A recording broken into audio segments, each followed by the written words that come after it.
क्या कभी आपने सोचा है कि क्यों किसी मनुष्य का जीवन खूब ऐशो आराम में बीतता है, वही किसी का जिंदगी गरीबी और कठिनाइयों में ही बीत जाती है? लेकिन क्या ईश्वर द्वारा लिखे हमारे भाग्य को बदला जा सकता है? आइए इस सच्ची घटना से जानते हैं। प्राचीन काल की बात है। महिष्मती गांव में एक ज्ञानी पंडित रहता था। उस पंडित का एक दोस्त दूसरे गांव में रहता था और वह जन्म से ही लंगड़ा और गूंगा था। एक दिन पंडित अपने उस दोस्त से मिलने के लिए घर से निकला। उसके दोस्त का गांव वहां से काफी दूर था। वह ज्ञानी पंडित रास्ते में जा ही रहा था कि उसे अचानक एक आदमी मिला। पंडित ने सोचा, रास्ता काफी लंबा है, अगर इसमें को साथी मिल जाए तो सफर आराम से कट जाएगी। उस आदमी को पंडित ने आवाज दिया और पूछा, भाई कहां जा रहे हो, तुम्हारा नाम क्या है? तब उस व्यक्ति ने अपना परिचय दिया, मैं अमरेंद्र हूं और मैं आगे के गांव में जा रहा हूं। पंडित बोले, अरे भाई, मैं भी उसी दिशा में जा रहा हूं। अब पंडित और अमरेंद्र दोनों साथ साथ चल रहे थे कि रास्ते में एक दूसरा बीजापुर गांव आया। तब अमरेंद्र ने उस पंडित से कहा कि तुम इस पीपल के वृक्ष के नीचे विश्राम करो, मुझे इस गांव में एक पहचान वाले से थोड़ा सा काम है, मैं काम खत्म करके अभी आता हूं। थोड़ी ही देर में गांव में एक पागल हाथी ने एक आदमी को मार दिया और यह खबर दूर दूर तक पूरे गांव में फैल गई। कुछ ही देर में अमरेंद्र पंडित के पास वापस आ गया। वह दोनों साथ साथ आगे बढ़ने लगे। थोड़ी दूर जाने पर रास्ते में एक और गांव का द्वार आया तो अमरेंद्र उस पंडित से बोला कि आप इस मंदिर का प्रसाद खाइए, तब तक इस गांव में थोड़ा सा काम है, उसे मैं निपटा कर आता हूं। उस आदमी के जाने के कुछ ही समय के पश्चात उस गांव में आग लग गई।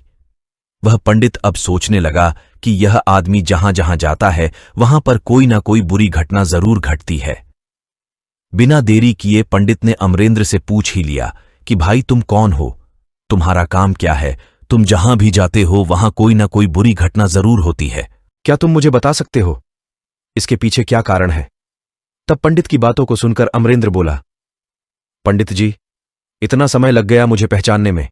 आपको तो मैं विद्वान समझ रहा था, इसीलिए आपके साथ चल रहा था। तब पंडित ने कहा कि मैं जानता हूं आप कौन हैं, लेकिन अपनी शंका दूर करना चाहता था, इसीलिए पूछ लिया। तब अमरेंद्र ने बताया कि मैं यमदूत हूं। अमरेंद्र की बातें सुनकर पंडित सोचने लगा कि यदि इस व्यक्ति की बात में जरा सा भी सच्चाई है तो मैं अपने मित्र से मिलने नहीं जाऊंगा। यह सोचकर पंडित वापस अपने गांव की तरफ जाने लगा। यमदूत ने पंडित को वापस जाते हुए देखकर कहा कि तुम जो सोच रहे हो ऐसा कुछ भी नहीं होगा, होनी एक अटल सत्य है, इसलिए वो होकर ही रहेगी। इतना बोलते ही थोड़ी देर में उस पंडित ने देखा कि उसका मित्र उससे मिलने के लिए बड़ी तेजी से चला आ रहा है, जो उसका पीछा बहुत आगे से करता आ रहा था। गूंगे और पैर से लाचार होने के कारण रोक न पाया। जैसे ही उसका मित्र उस पंडित के पास पहुंचता है, हृदयाघात होने के कारण उसकी मृत्यु हो जाती है। पंडित आश्चर्यचकित नजरों से अमरेंद्र को देखता है और उन्हें पूरा विश्वास हो जाता है कि ये सच में यमराज द्वारा भेजे गए यमदूत है। पंडित एक ज्ञानी व्यक्ति था जो जन्म मृत्यु के चक्र को समझता था। उसे अपने मित्र के मृत्यु का ज्यादा असर नहीं पड़ा और उसने अपने मृत्यु के बारे में यमदूत से पूछने लगा। यमदूत बोले, कोई भी प्राणी हो उसे अपने मरने के सुनने मात्र से ही भय लगने लगता है, और आप अपने मृत्यु का समय पूछ रहे हैं तो सुनिए। हे ज्ञानी महात्मा, आपकी मृत्यु ठीक 6 महीने बाद इसी दिन एक दूसरे राज्य में फांसी लगने से होगी, और सबसे हैरानी की बात यह होगी कि आप अपनी फांसी को खुशी खुशी गले लगाएंगे। यह बात बोल यमदूत वहां से चले जाते हैं।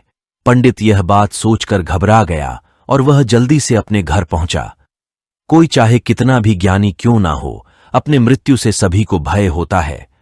पंडित सीधे अपने राज्य के राजा के पास गया और राजा को सारी बात बता दी। तब राजा ने सभी मंत्रियों को बुलाया और इस समस्या का हल पूछा।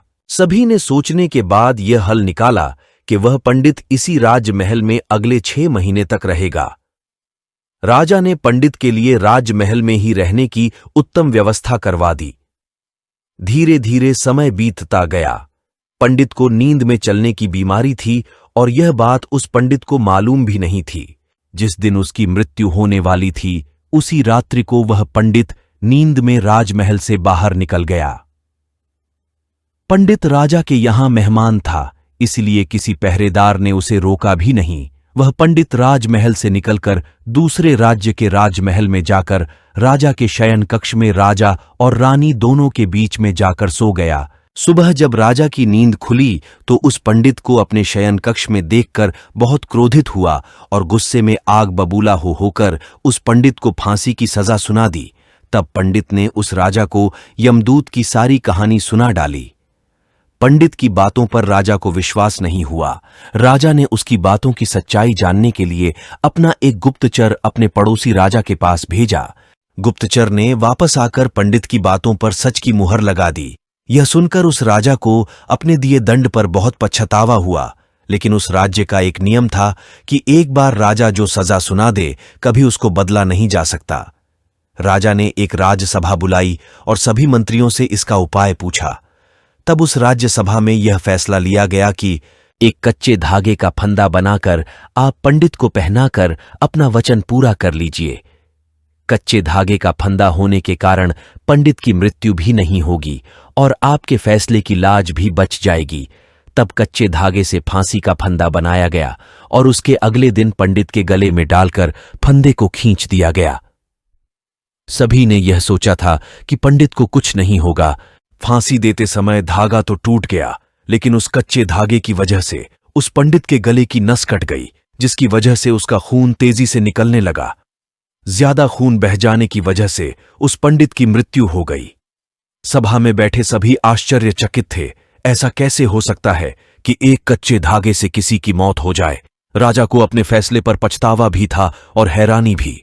राजा को भी यकीन हो गया कि भाग्य का लिखा कोई नहीं बदल सकता, क्योंकि हमारे सही गलत कर्मों का फल ही है हमारा भाग्य, जो विधाता ने बड़े अच्छे से नाप तौल के हमारे भाग्य की स्क्रिप्ट तैयार की होगी। इस कहानी से हमें मिलती है कि मृत्यु एक अटल सत्य है। मृत्यु से कभी घबराना नहीं चाहिए। हर जीव अपने किए हुए कर्मों के अनुसार निश्चित समय के लिए इस संसार में आता है। मनुष्य स्वयं चाहे अथवा ना चाहे, लेकिन समयावधि पूर्ण होने के पश्चात इस दुनिया से उसे जाना ही पड़ता है। आशा करता हूं आपको वीडियो पसंद आई होगी।